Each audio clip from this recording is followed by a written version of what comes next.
हर हर महादेव। क्या आप भी चाहते हैं कि सावन के महीने में भगवान शिव की कृपा से आपकी किस्मत चमक जाए? क्या आप जानना चाहते हैं वो रहस्य जिसे शिव भक्त मंदिर से घर लाकर हमेशा के लिए दरिद्रता, रोग और कष्टों से मुक्ति पा लेते हैं?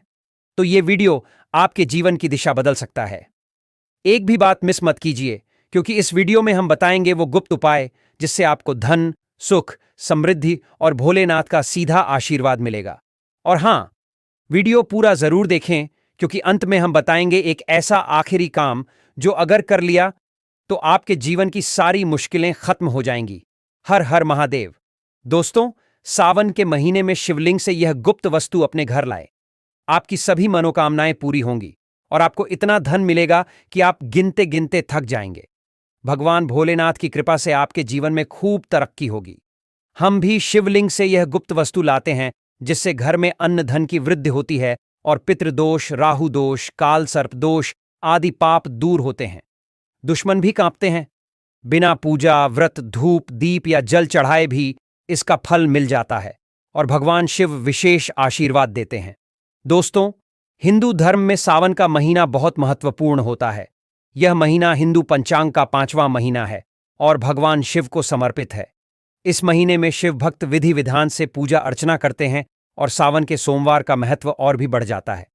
धार्मिक मान्यताओं के अनुसार सावन के महीने में भगवान शिव और माता पार्वती की पूजा करने से भक्तों की मनोकामनाएं पूरी होती हैं और सावन के सोमवार का व्रत रखने से भोलेनाथ की विशेष कृपा प्राप्त होती है। दोस्तों, इस बार सावन 11 जुलाई से शुरू होकर 9 अगस्त को समाप्त होगा। इस सावन में 4 सोमवार व्रत पड़ेंगे। पहला 14 जुलाई को, दूसरा 21 जुलाई को, तीसरा 28 जुलाई को और चौथा 24 जुलाई को। सोमवार व्रत 4 अगस्त को है। कहा जाता है कि सावन के इस महीने में अगर कोई भी व्यक्ति भगवान भोलेनाथ की थोड़ी सी भी पूजा अर्चना कर ले तो उसकी सभी मनोकामनाएं पूरी होती हैं, जीवन के सभी कष्ट दूर हो जाते हैं और उसके जीवन में धन का आगमन शुरू हो जाता है। भक्तों, चलिए वीडियो को आगे बढ़ाते हैं। उससे पहले इस चैनल के इस वीडियो को लाइक जरूर करें और कमेंट बॉक्स में सच्ची श्रद्धा से हर हर महादेव लिखें, ताकि आप सीधे भगवान भोलेनाथ का आशीर्वाद प्राप्त कर सकें।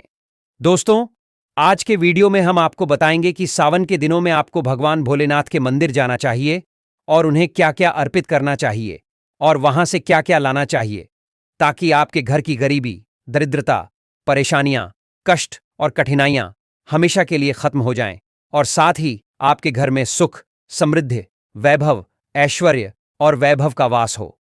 ध्यान रहे दोस्तों, हर व्यक्ति सावन के महीने का इंतजार करता है ताकि उसे भगवान भोलेनाथ का आशीर्वाद मिल सके। कहा गया है कि अगर देवों के देव भगवान भोलेनाथ किसी व्यक्ति पर कृपा कर दें तो उसका वर्तमान समय भी कुछ नहीं बिगाड़ सकता। इसलिए आज के वीडियो में हम आपको बताएंगे कि सावन के इस पावन महीने में आप भगवान भोलेनाथ को कैसे प्रसन्न कर सकते हैं, उनका आशीर्वाद कैसे प्राप्त कर सकते हैं और सावन के दिनों में भगवान शिव की पूजा कैसे करें। हम आपको यह भी बताएंगे कि आपको भगवान शिव को क्या क्या अर्पित करना चाहिए और कौन कौन सी चीजें लानी चाहिए वहां से, ताकि आपके घर की गरीबी, दरिद्रता, समस्याएं और कठिनाइयां हमेशा के लिए खत्म हो जाएं और दूसरी ओर आपके पास सुख, समृद्धि और वैभव हो और दूसरी ओर आपके पास सुख, समृद्धि और वैभव हो और दूसरी ओर आपके पास खुशी हो और दूसरी ओर आपके पास खुशी हो और दूसरी ओर आपके पास वैभव हो और दूसरी ओर आपके पास सुख हो और दूसरी ओर आपके पास वैभव हो और दूसरी ओर आपके पास सुख हो और दूसरी ओर आपके पास वैभव हो और दूसरी ओर आपके पास वैभव हो और दूसरी ओर आपके पास सुख हो और दूसरी ओर आपको ईश्वर का आशीर्वाद प्राप्त हो और उसके बाद आपके जीवन में कोई समस्या नहीं रहेगी। हम आपको हर एक बात विस्तार से बताने जा रहे हैं, इसलिए कृपया इस वीडियो को अंत तक देखें। सबसे पहले आपको भगवान शिव के मंदिर जाना होगा, क्योंकि यहां जो भी उपाय बताए जा रहे हैं वो सभी मंदिर में किए जाने वाले उपाय हैं। देखिए, अक्सर कई लोग हमसे पूछते हैं कि गुरुजी, हमारे घर में भगवान शिव विराजमान हैं, तो इसका जवाब है नहीं दोस्तों, आपको मंदिर जाना होगा, क्योंकि मंदिर के शिवलिंग और घर के शिवलिंग में बहुत बड़ा अंतर होता है। मंदिर के शिवलिंग की ऊर्जा आपके घर के शिवलिंग से लाखों गुना ज्यादा होती है। इसमें इतनी सकारात्मक ऊर्जा होती है कि अगर आप वहां थोड़ी सी भी पूजा करेंगे तो आपको तुरंत फल मिलेगा और आपके जीवन की सभी समस्याओं का समाधान हो जाएगा। तो आज आपको जो भी उपाय बताए जा रहे हैं वो मंदिर में ही करने हैं। आपके जीवन की समस्याओं से मुक्ति पाने और मन की मनोकामनाओं को पूरा करने के लिए जो उपाय बताए जा रहे हैं उनके लिए आपको मंदिर जाना ही होगा। और सावन सोमवार का पर्व जो इस बार सोमवार को पड़ रहा है बहुत ही खास दिन है। इस दिन अगर आप मंदिर जाकर भगवान भोलेनाथ की सच्ची श्रद्धा से पूजा अर्चना करते हैं तो यकीन मानिए दोस्तों, आपके जीवन में कभी कोई परेशानी नहीं आएगी और साल भर आपके घर में अन्न धन का भंडार रहेगा।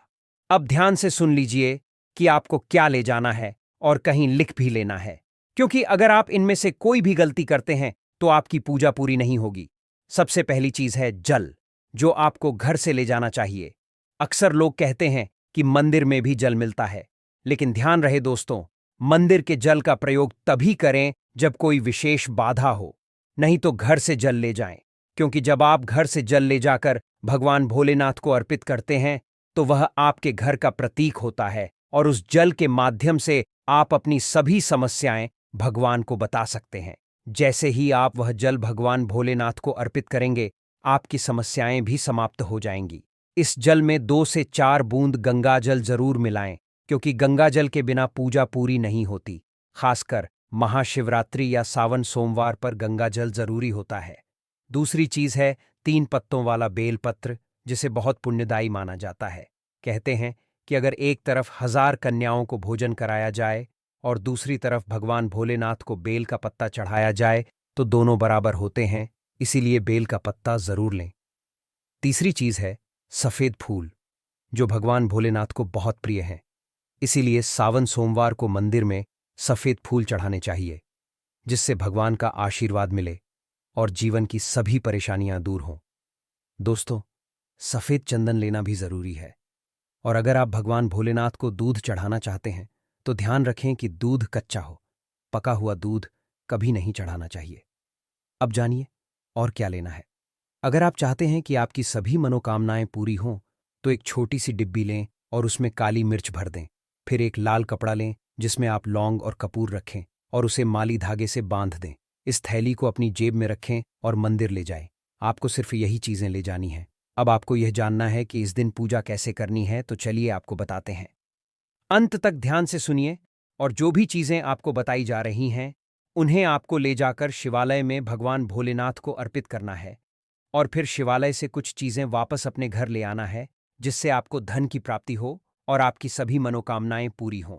भक्तों, सबसे पहले आपको मंदिर जाना है और ध्यान रहे कि मंदिर जाने से पहले कभी भी काले या नीले रंग के कपड़े न पहने, क्योंकि ऐसा करने से भगवान भोलेनाथ नाराज हो सकते हैं।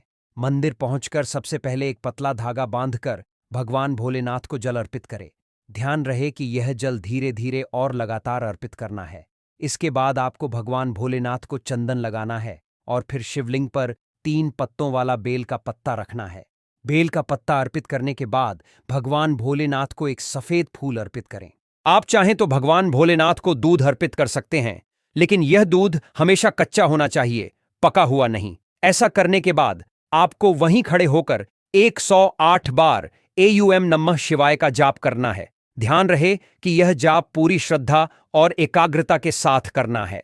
अब आपको आगे क्या करना है कि आपने जो काली मिर्च की डिब्बी ली है, उस डिब्बी को शिवाला में शिवलिंग पर गिरने वाले जल से स्पर्श कराना है और फिर उसे वापस अपनी जेब में रख लेना है। इसी तरह आपने जो लाल कपड़े की पोटली लौंग और कपूर के साथ ली है, उसे भी शिवलिंग से स्पर्श कराकर वापस अपनी जेब में रख लेना है।